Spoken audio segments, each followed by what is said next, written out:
Chapter 26. Now there was a famine in the land, besides the earlier famine of Abraham's time. And Isaac went to Abimelech, king of the Philistines, in Gerar. The Lord appeared to Isaac and said, Do not go down to Egypt. Live in the land where I tell you to live. Stay in this land for a while, and I will be with you and will bless you. For to you and your descendants I will give all these lands, and will confirm the oath I swore to your father Abraham. I will make your descendants as numerous as the stars in the sky, and will give them all these lands. And through your offspring all nations on earth will be blessed, because Abraham obeyed me and kept my requirements, my commands, my decrees, and my laws. So Isaac stayed in Gerar. When the men of that place asked him about his wife, he said, She is my sister. Because he was afraid to say, She is my wife. He thought, The men of this place might kill me on account of Rebekah, because she is beautiful. When Isaac had been there a long time, Abimelech, king of the Philistines, looked down from a window and saw Isaac caressing his wife Rebekah. So Abimelech summoned Isaac and said, She is really your wife. Why did you say she is my sister? Isaac answered him, Because I thought I might lose my life on account of her. Then Abimelech said, What is this you have done to us? One of the men might well have slept with your wife, and you would have brought guilt upon us. So Abimelech gave orders to all the people, Anyone who molests this man or his wife shall surely be put to death. Isaac planted crops in that land, and the same year reaped 100-fold, because the Lord blessed him. The man became rich, and his wealth continued to grow until he became very wealthy. He had so many flocks and herds and servants that the Philistines envied him. So all the wells that his father's servants had dug in the time of his father Abraham, the Philistines stopped up, filling them with earth.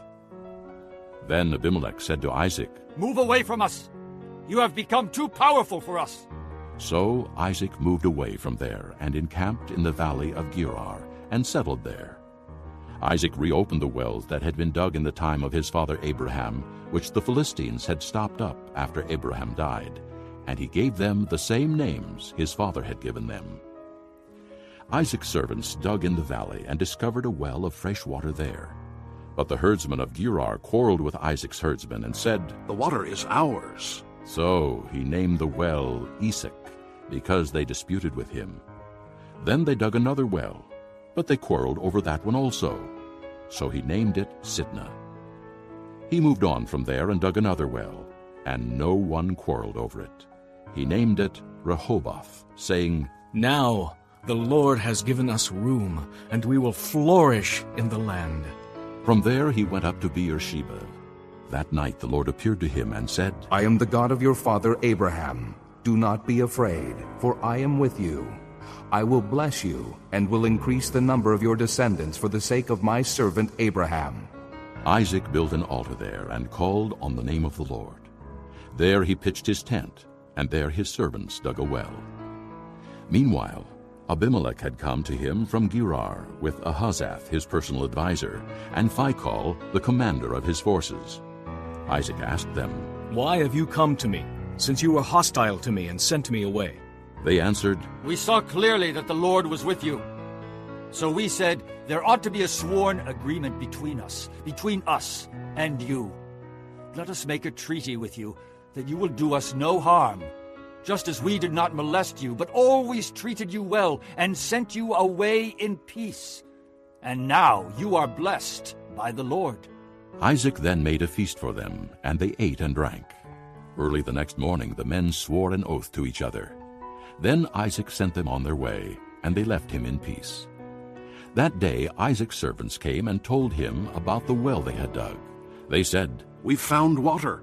He called it Shibah, and to this day the name of the town has been Beersheba. When Esau was 40 years old, he married Judith, daughter of Beeri the Hittite, and also Basemath, daughter of Elon the Hittite. They were a source of grief to Isaac and Rebekah. Chapter 27. When Isaac was old and his eyes were so weak that he could no longer see, he called for Esau his older son and said to him, My son. Here I am. He answered. Isaac said, I am now an old man and don't know the day of my death. Now then, get your weapons, your quiver and bow, and go out to the open country to hunt some wild game for me. Prepare me the kind of tasty food I like and bring it to me to eat, so that I may give you my blessing before I die." Now Rebekah was listening as Isaac spoke to his son Esau. When Esau left for the open country to hunt game and bring it back, Rebekah said to her son Jacob, "Look, I overheard your father say to your brother Esau, 'Bring me some game and prepare me some tasty food to eat, so that I may give you my blessing in the presence of the Lord before I die.' Now, my son, listen carefully and do what I tell you. Go out to the flock and bring me 2 choice young goats, so I can prepare some tasty food for your father, just the way he likes it. Then take it to your father to eat, so that he may give you his blessing before he dies." Jacob said to Rebekah his mother, "But my brother Esau is a hairy man, and I'm a man with smooth skin. What if my father touches me? I would appear to be tricking him and would bring down a curse on myself rather than a blessing." His mother said to him, "My son, let the curse fall on me. Just do what I say. Go and get them for me." So he went and got them and brought them to his mother, and she prepared some tasty food, just the way his father liked it. Then Rebekah took the best clothes of Esau, her older son, which she had in the house, and put them on her younger son Jacob. She also covered his hands and the smooth part of his neck with the goat skins. Then she handed to her son Jacob the tasty food and the bread she had made. He went to his father and said, "My father." "Yes, my son." He answered. "Who is it?" Jacob said to his father, "I am Esau, your firstborn. I have done as you told me. Please sit up and eat some of my game so that you may give me your blessing." Isaac asked his son, "How did you find it so quickly, my son?" "The Lord your God gave me success." he replied. Then Isaac said to Jacob, "Come near so I can touch you, my son, to know whether you really are my son Esau or not." Jacob went close to his father Isaac, who touched him and said, "The voice is the voice of Jacob, but the hands are the hands of Esau." He did not recognize him, for his hands were hairy like those of his brother Esau. So he blessed him. "Are you really my son, Esau?" He asked. "I am." He replied. Then he said, "My son, bring me some of your game to eat, so that I may give you my blessing." Jacob brought it to him, and he ate. And he brought some wine, and he drank. Then his father Isaac said to him, "Come here, my son, and kiss me." So he went to him and kissed him. When Isaac caught the smell of his clothes, he blessed him and said, "Ah, the smell of my son is like the smell of a field that the Lord has blessed. May God give you of heaven's dew and of earth's richness an abundance of grain and new wine. May nations serve you and peoples bow down to you. Be Lord over your brothers, and may the sons of your mother bow down to you. May those who curse you be cursed, and those who bless you be blessed." After Isaac finished blessing him, and Jacob had scarcely left his father's presence, his brother Esau came in from hunting. He too prepared some tasty food and brought it to his father. Then he said to him, "My father, sit up and eat some of my game, so that you may give me your blessing." His father Isaac asked him, "Who are you?" "I am your son, He answered. your firstborn, Esau." Isaac trembled violently and said, "Who was it, then, that hunted game and brought it to me? I ate it just before you came, and I blessed him, and indeed he will be blessed." When Esau heard his father's words, he burst out with a loud and bitter cry and said to his father, "Bless me! Me too, my father." But he said, "Your brother came deceitfully and took your blessing." Esau said, "Isn't he rightly named Jacob? He has deceived me these 2 times. He took my birthright, and now he's taken my blessing." Then he asked, "Haven't you reserved any blessing for me?" Isaac answered Esau, "I have made him lord over you, and have made all his relatives his servants, and I have sustained him with grain and new wine. So what can I possibly do for you, my son?" Esau said to his father, "Do you have only one blessing, my father? Bless me too, my father." Then Esau wept aloud. His father Isaac answered him, "Your dwelling will be away from the earth's richness, away from the dew of heaven above. You will live by the sword, and you will serve your brother.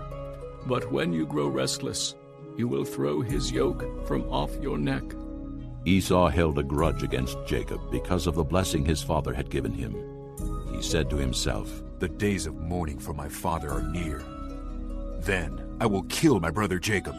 When Rebekah was told what her older son Esau had said, she sent for her younger son Jacob and said to him, Your brother Esau is consoling himself with the thought of killing you.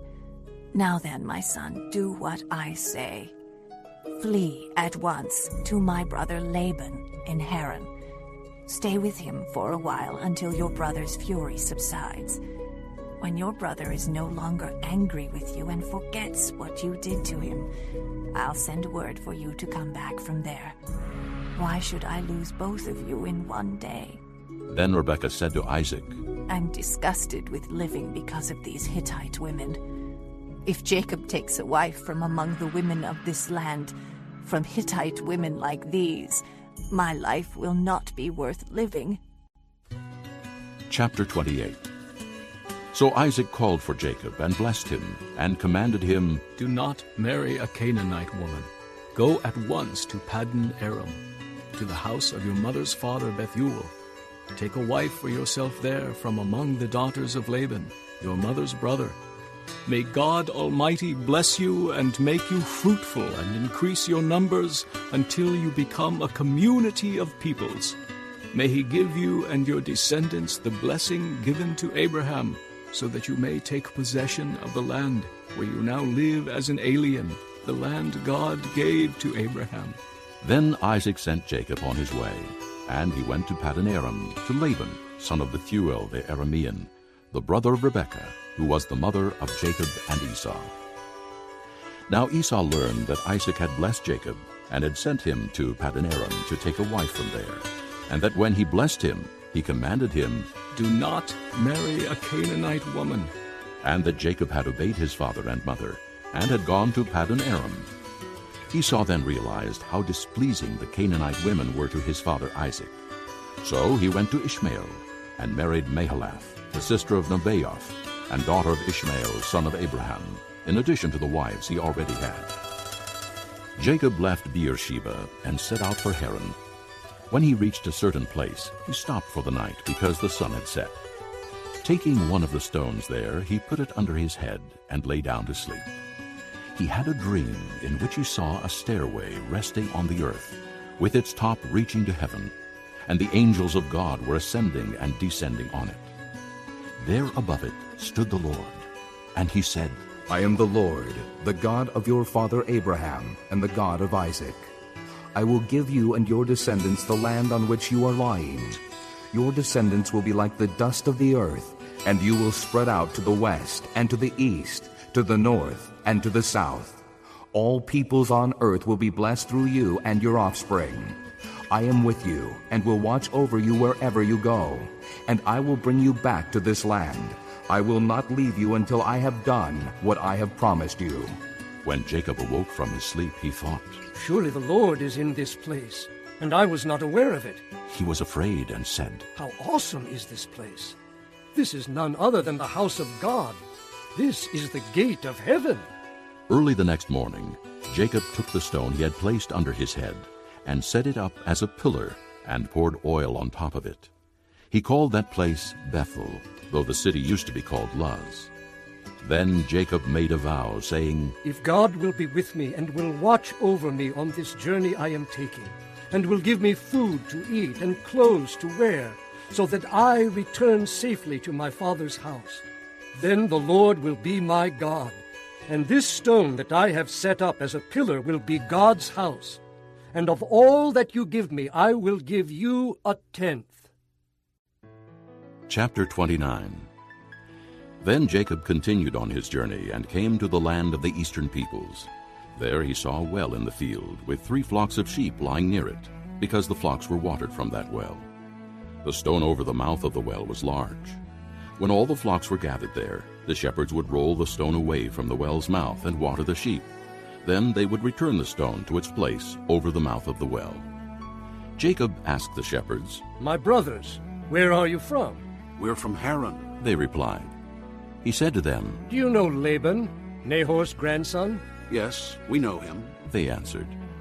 Then Jacob asked them, "Is he well?" Yes, he is. They said. And here comes his daughter Rachel with the sheep. "Look, He said, the sun is still high. It is not time for the flocks to be gathered.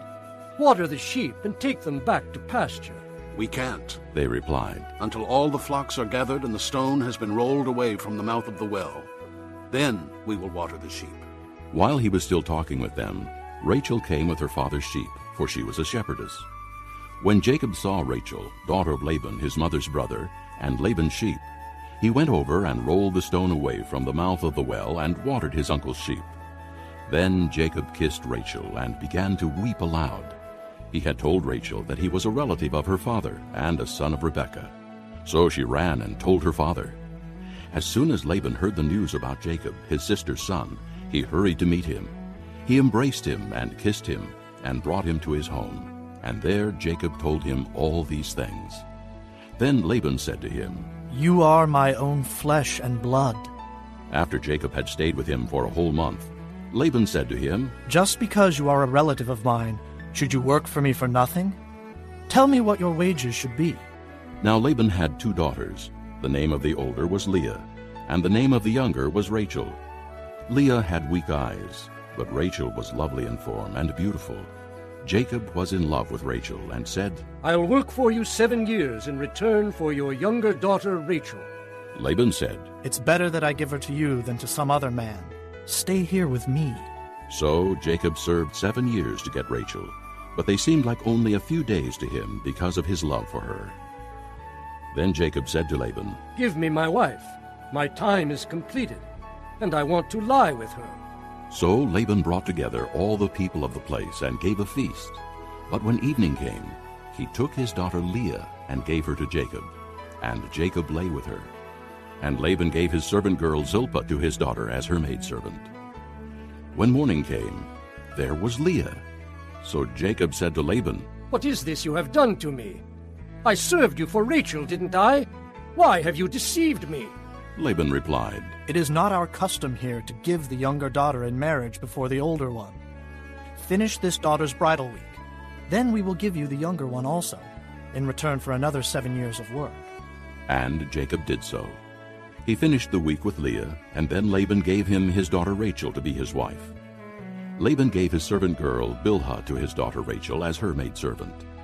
Jacob lay with Rachel also, and he loved Rachel more than Leah, and he worked for Laban another 7 years. When the Lord saw that Leah was not loved, he opened her womb, but Rachel was barren. Leah became pregnant and gave birth to a son. She named him Reuben, for she said, "It is because the Lord has seen my misery. Surely my husband will love me now." She conceived again, and when she gave birth to a son, she said, "Because the Lord heard that I am not loved, he gave me this one too." So she named him Simeon. Again she conceived, and when she gave birth to a son, she said, "Now at last my husband will become attached to me, because I have borne him 3 sons." So he was named Levi. She conceived again, and when she gave birth to a son, she said, "This time I will praise the Lord." So she named him Judah. Then she stopped having children. Chapter 30. When Rachel saw that she was not bearing Jacob any children, she became jealous of her sister. So she said to Jacob, "Give me children, or I'll die." Jacob became angry with her and said, "Am I in the place of God, who has kept you from having children?" Then she said, "Here is Bilhah, my maidservant. Sleep with her so that she can bear children for me, and that through her I too can build a family." So she gave him her servant Bilhah as a wife. Jacob slept with her, and she became pregnant and bore him a son. Then Rachel said, "God has vindicated me. He has listened to my plea and given me a son." Because of this, she named him Dan. Rachel's servant Bilhah conceived again and bore Jacob a second son. Then Rachel said, "I have had a great struggle with my sister, and I have won." So she named him Naphtali. When Leah saw that she had stopped having children, she took her maidservant Zilpah and gave her to Jacob as a wife. Leah's servant Zilpah bore Jacob a son. Then Leah said, "What good fortune!" So she named him Gad. Leah's servant Zilpah bore Jacob a second son. Then Leah said, "How happy I am! The women will call me happy." So she named him Asher. During wheat harvest, Reuben went out into the fields and found some mandrake plants, which he brought to his mother Leah. Rachel said to Leah, Please give me some of your son's mandrakes. but she said to her, Wasn't it enough you took away my husband? Will you take my son's mandrakes too? Very well. Rachel said. He can sleep with you tonight in return for your son's mandrakes. So when Jacob came in from the fields that evening, Leah went out to meet him. You must sleep with me. She said. I have hired you with my son's mandrakes. So he slept with her that night. God listened to Leah, and she became pregnant and bore Jacob a fifth son. Then Leah said, God has rewarded me for giving my maidservant to my husband. So she named him Issachar. Leah conceived again and bore Jacob a sixth son. Then Leah said, God has presented me with a precious gift. This time my husband will treat me with honor because I have borne him 6 sons. So she named him Zebulun. Sometime later she gave birth to a daughter and named her Dinah.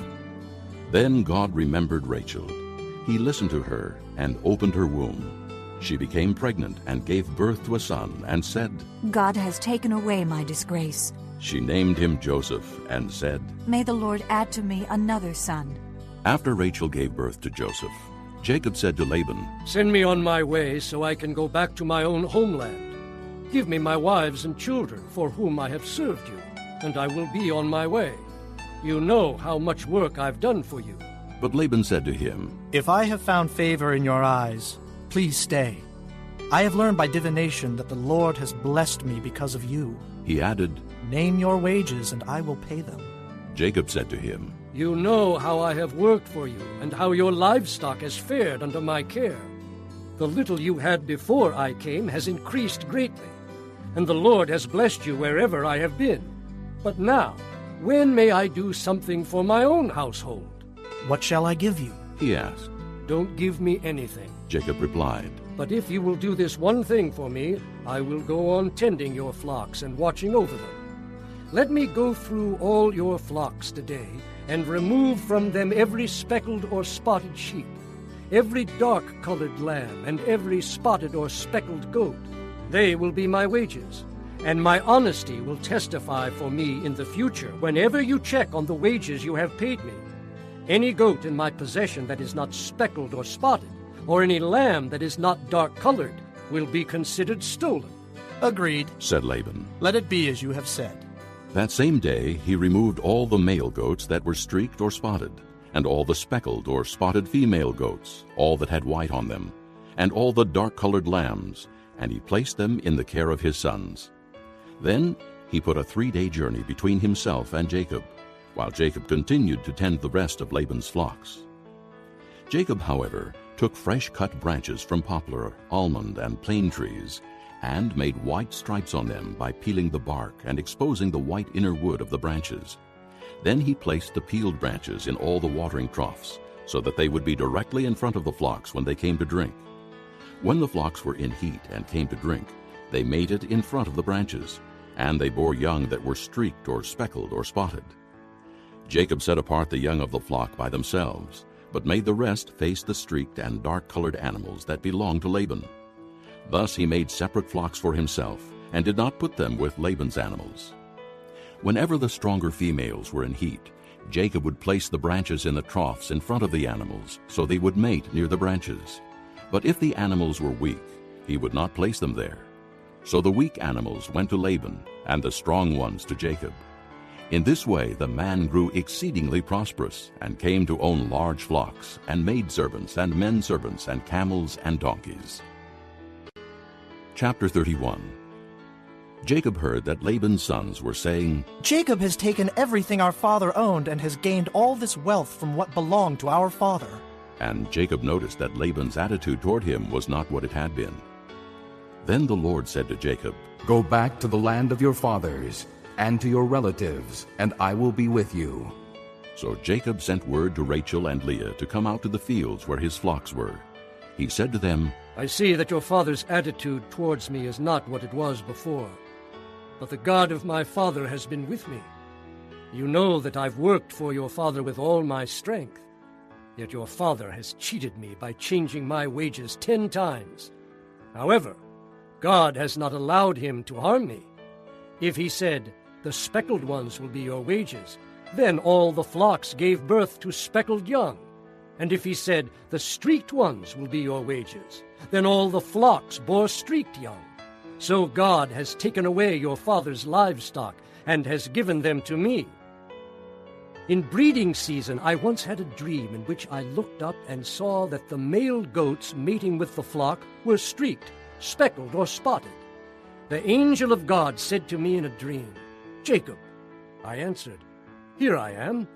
And he said, Look up and see that all the male goats mating with the flock are streaked, speckled, or spotted. For I have seen all that Laban has been doing to you. I am the God of Bethel, where you anointed a pillar and where you made a vow to me. Now leave this land at once and go back to your native land. Then Rachel and Leah replied, Do we still have any share in the inheritance of our father's estate? Does he not regard us as foreigners? Not only has he sold us, but he has used up what was paid for us. Surely all the wealth that God took away from our father belongs to us and our children. So do whatever God has told you. Then Jacob put his children and his wives on camels, and he drove all his livestock ahead of him, along with all the goods he had accumulated in Paddan Aram, to go to his father Isaac in the land of Canaan.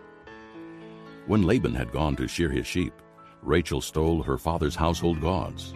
Moreover, Jacob deceived Laban the Aramean by not telling him he was running away. So he fled with all he had, and crossing the river, he headed for the hill country of Gilead. On the 3rd day, Laban was told that Jacob had fled. Taking his relatives with him, he pursued Jacob for 7 days and caught up with him in the hill country of Gilead. Then God came to Laban the Aramean in a dream at night, and said to him, Be careful not to say anything to Jacob, either good or bad. Jacob had pitched his tent in the hill country of Gilead when Laban overtook him, and Laban and his relatives camped there too. Then Laban said to Jacob, What have you done? You've deceived me, and you've carried off my daughters like captives in war. Why did you run off secretly and deceive me? Why didn't you tell me so I could send you away with joy and singing to the music of tambourines and harps? You didn't even let me kiss my grandchildren and my daughters goodbye. You have done a foolish thing. I have the power to harm you. But last night the God of your father said to me, Be careful not to say anything to Jacob, either good or bad. Now you have gone off because you longed to return to your father's house. But why did you steal my gods? Jacob answered Laban, I was afraid because I thought you would take your daughters away from me by force. But if you find anyone who has your gods, he shall not live. In the presence of our relatives, see for yourself whether there is anything of yours here with me, and if so, take it. Now Jacob did not know that Rachel had stolen the gods. So Laban went into Jacob's tent, and into Leah's tent, and into the tent of the 2 maidservants, but he found nothing. After he came out of Leah's tent, he entered Rachel's tent. Now Rachel had taken the household gods and put them inside her camel's saddle, and was sitting on them. Laban searched through everything in the tent, but found nothing. Rachel said to her father, Don't be angry, my lord, that I cannot stand up in your presence. I'm having my period. So he searched but could not find the household gods. Jacob was angry and took Laban to task. What is my crime? He asked Laban. What sin have I committed that you hunt me down? Now that you have searched through all my goods, what have you found that belongs to your household? Put it here in front of your relatives and mine, and let them judge between the 2 of us. I have been with you for 20 years now. Your sheep and goats have not miscarried, nor have I eaten rams from your flocks. I did not bring you animals torn by wild beasts. I bore the loss myself. And you demanded payment from me for whatever was stolen by day or night. This was my situation. The heat consumed me in the daytime, and the cold at night, and sleep fled from my eyes. It was like this for the 20 years I was in your household. I worked for you 14 years for your 2 daughters, and 6 years for your flocks, and you changed my wages 10 times. If the God of my father, the God of Abraham, and the fear of Isaac had not been with me, you would surely have sent me away empty-handed. But God has seen my hardship and the toil of my hands, and last night he rebuked you. Laban answered Jacob, The women are my daughters, the children are my children, and the flocks are my flocks. All you see is mine. Yet what can I do today about these daughters of mine, or about the children they have borne? Come now, let's make a covenant, you and I, and let it serve as a witness between us. So Jacob took a stone and set it up as a pillar. He said to his relatives, Gather some stones. So they took stones and piled them in a heap, and they ate there by the heap. Laban called it Jegar-sahadutha, and Jacob called it Galeed. Laban said, This heap is a witness between you and me today. That is why it was called Galeed. It was also called Mizpah, because he said, May the Lord keep watch between you and me when we are away from each other. If you mistreat my daughters, or if you take any wives besides my daughters, even though no one is with us, remember that God is a witness between you and me. Laban also said to Jacob, Here is this heap, and here is this pillar I have set up between you and me. This heap is a witness, and this pillar is a witness, that I will not go past this heap to your side to harm you, and that you will not go past this heap and pillar to my side to harm me. May the God of Abraham and the God of Nahor, the God of their father, judge between us. So Jacob took an oath in the name of the fear of his father Isaac. He offered a sacrifice there in the hill country and invited his relatives to a meal. After they had eaten, they spent the night there. Early the next morning, Laban kissed his grandchildren and his daughters and blessed them. Then he left and returned home. Chapter 32. Jacob also went on his way, and the angels of God met him. When Jacob saw them, he said, This is the camp of God.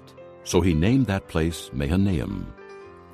Jacob sent messengers ahead of him to his brother Esau in the land of Seir, the country of Edom. He instructed them, This is what you are to say to my master Esau.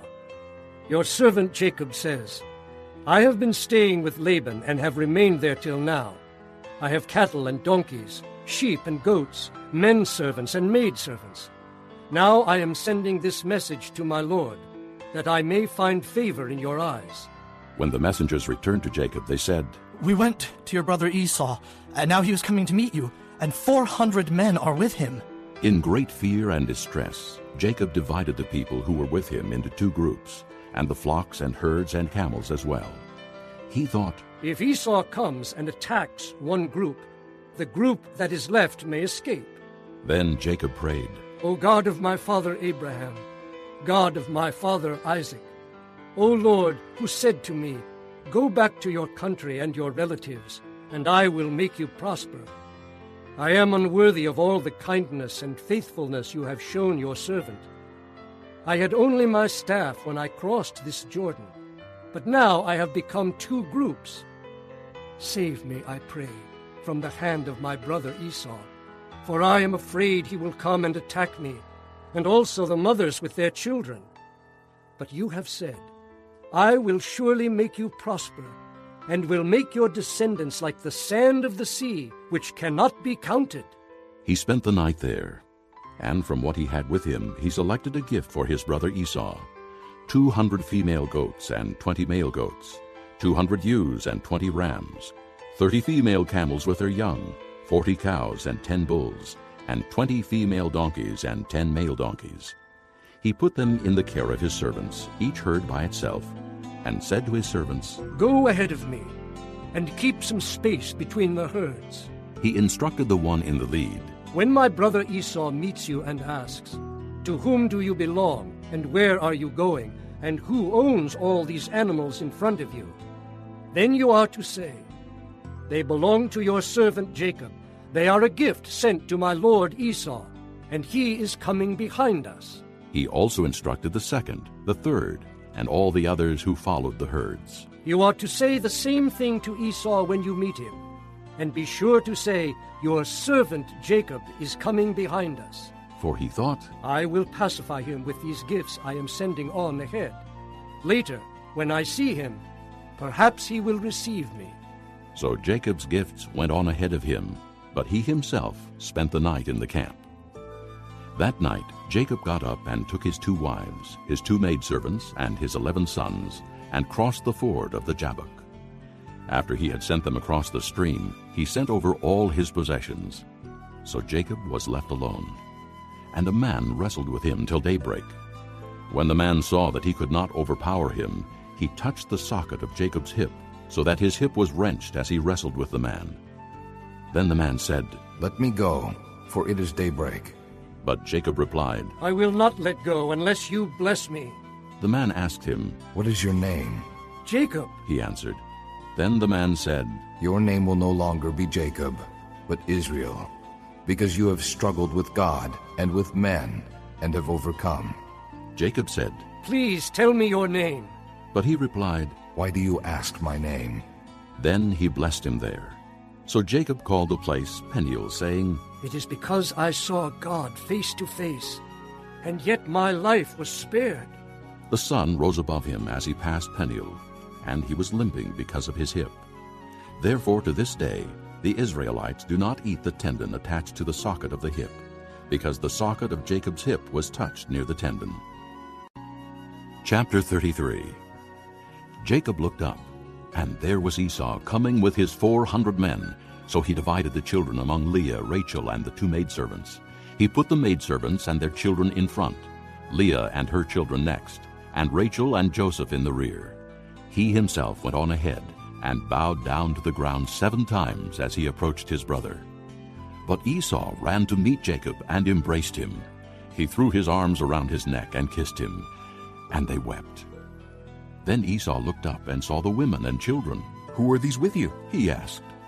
Jacob answered, "They are the children God has graciously given your servant." Then the maidservants and their children approached and bowed down. Next Leah and her children came and bowed down. Last of all came Joseph and Rachel, and they too bowed down. Esau asked, "What do you mean by all these droves I met?" "To find favor in your eyes, my lord," he said. But Esau said, "I already have plenty, my brother.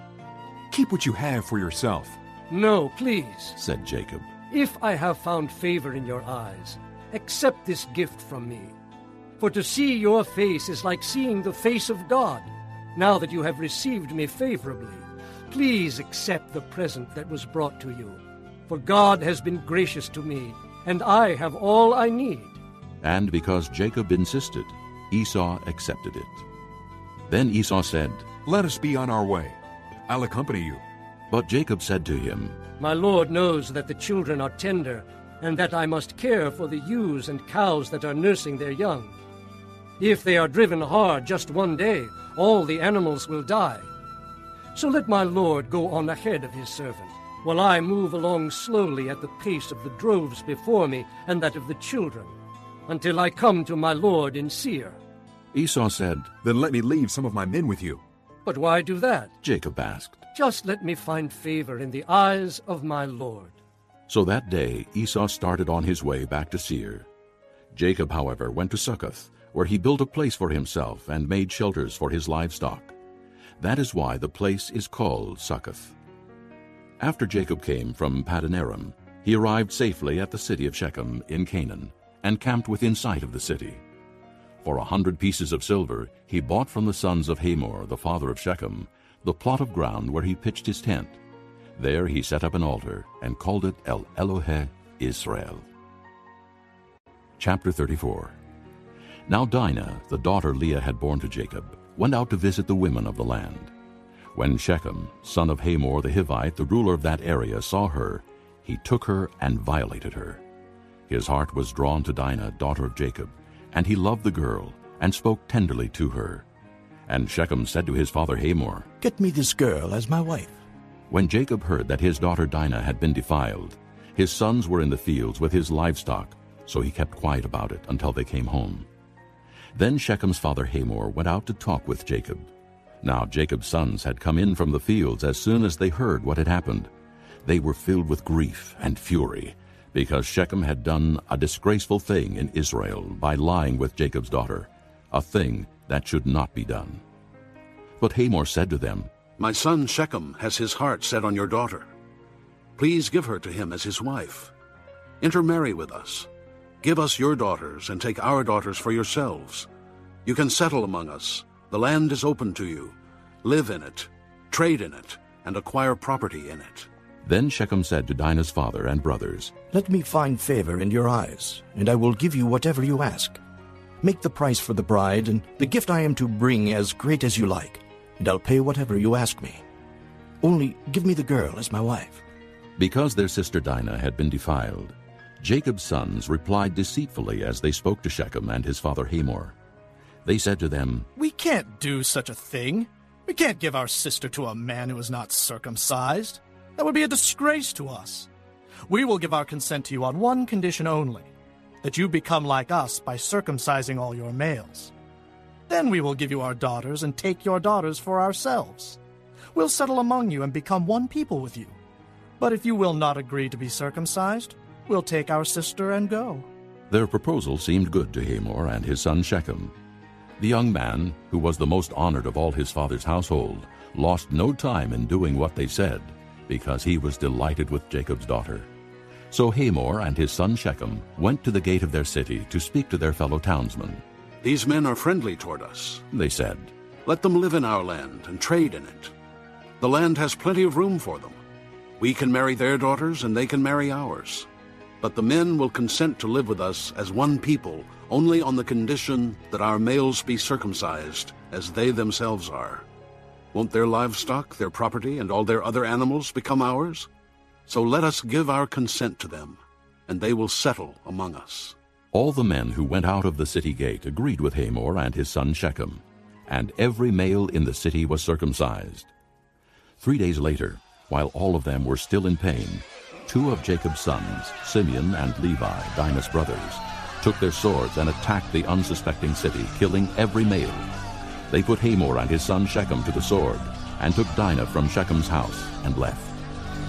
The sons of Jacob came upon the dead bodies and looted the city where their sister had been defiled. They seized their flocks and herds and donkeys and everything else of theirs in the city and out in the fields. They carried off all their wealth and all their women and children, taking as plunder everything in the houses.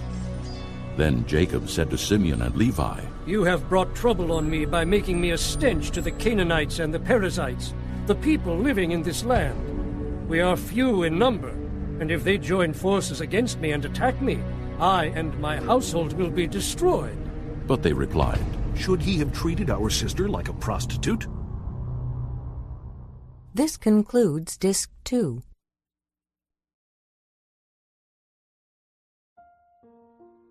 Chapter 35. Then God said to Jacob, Go up to Bethel and settle there, and build an altar there to God, who appeared to you when you were fleeing from your brother Esau. So Jacob said to his household and to all who were with him, Get rid of the foreign gods you have with you, and purify yourselves and change your clothes. Then come, let us go up to Bethel, where I will build an altar to God, who answered me in the day of my distress, and who has been with me wherever I have gone. So they gave Jacob all the foreign gods they had, and the rings in their ears, and Jacob buried them under the oak at Shechem. Then they set out, and the terror of God fell upon the towns all around them, so that no one pursued them.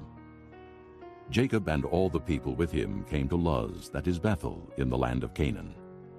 There he built an altar, and he called the place El Bethel, because it was there that God revealed himself to him when he was fleeing from his brother. Now Deborah, Rebekah's nurse, died, and was buried under the oak below Bethel. So it was named Allon-Bacuth. After Jacob returned from Paddan Aram, God appeared to him again and blessed him. God said to him, Your name is Jacob, but you will no longer be called Jacob. Your name will be Israel. So he named him Israel. And God said to him, I am God Almighty. Be fruitful and increase in number. A nation and a community of nations will come from you, and kings will come from your body. The land I gave to Abraham and Isaac I also give to you, and I will give this land to your descendants after you." Then God went up from him at the place where he had talked with him. Jacob set up a stone pillar at the place where God had talked with him, and he poured out a drink offering on it. He also poured oil on it. Jacob called the place where God had talked with him Bethel. Then they moved on from Bethel. While they were still some distance from Ephrath, Rachel began to give birth and had great difficulty. And as she was having great difficulty in childbirth, the midwife said to her, "Don't be afraid, for you have another son."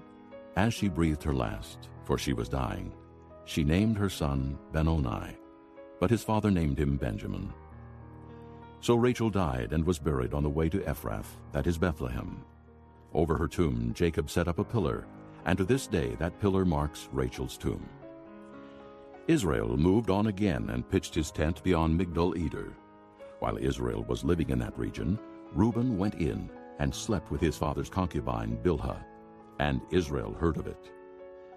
Jacob had 12 sons, the sons of Leah, Reuben, the firstborn of Jacob, Simeon, Levi, Judah, Issachar, and Zebulun.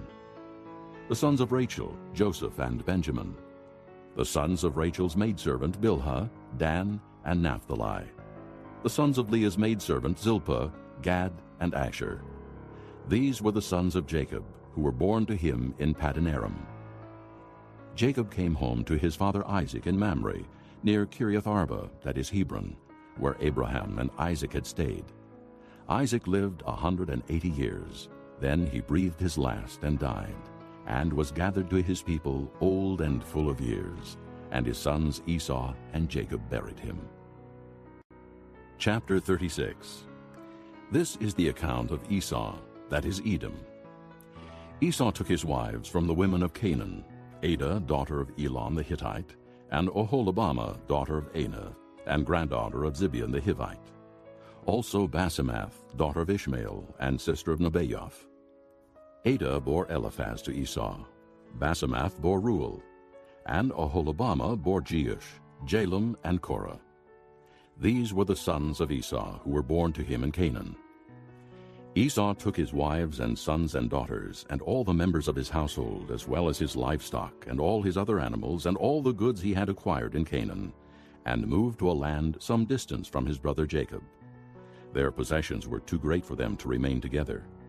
The land where they were staying could not support them both because of their livestock. So Esau, that is Edom, settled in the hill country of Seir. This is the account of Esau, the father of the Edomites in the hill country of Seir.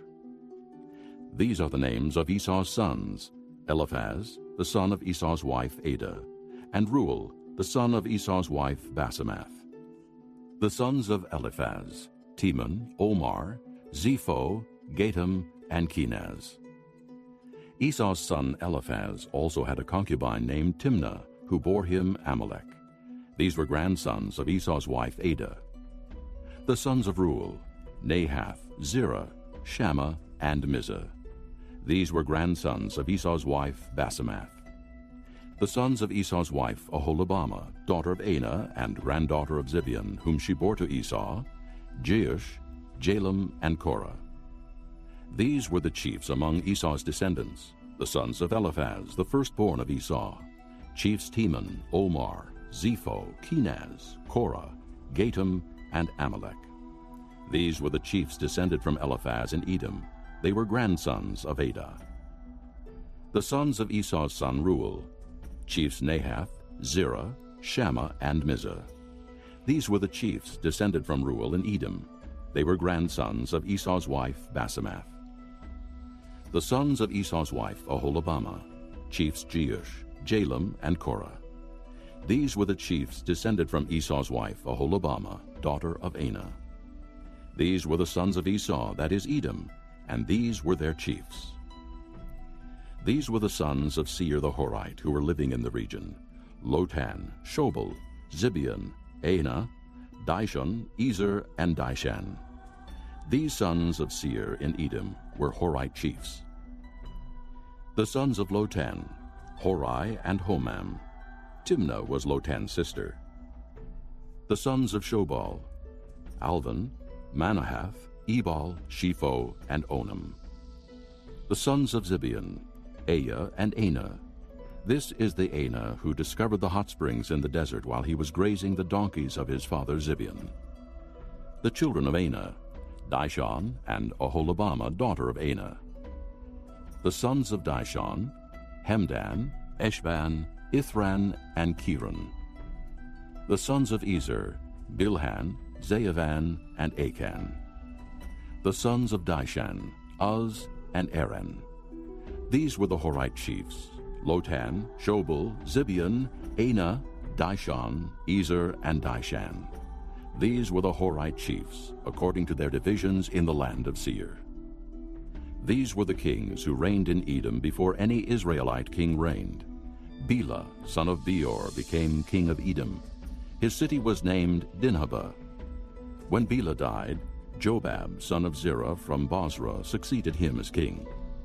When Jobab died, Husham from the land of the Temanites succeeded him as king. When Husham died, Hadad, son of Bedad, who defeated Midian in the country of Moab, succeeded him as king. His city was named Avith.